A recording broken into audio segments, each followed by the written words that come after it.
पौर्णिमेची रात्र, चंद्रप्रकाश असून सुद्धा पावसाळी ढगांमुळे फारसे काही दिसत नव्हते। प्रचंड पावसाचा फायदा घेत शिवराय पन्हाळ्याहून निसटले। सिद्धी जोहरला त्याचा पता लागला, पालखी पकडली गेली। शिवाजी आपल्या ताब्यात आला आहे अशा खुशीत असलेल्या जोहरच्या भ्रमाचा भोपळा लगेच फुटला। त्याला कळून चुकले की हे राजे नसून शिवा काशीद आहे।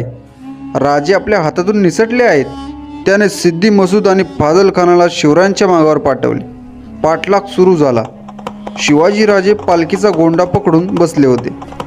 बाजींचा आवाज त्यांच्या कानावर येत होता, चला गनीम पाठीवर आहे।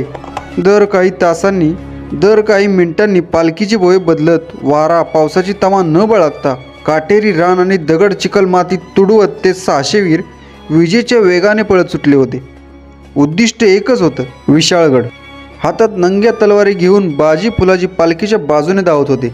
मागचे आणि पुढचे हेर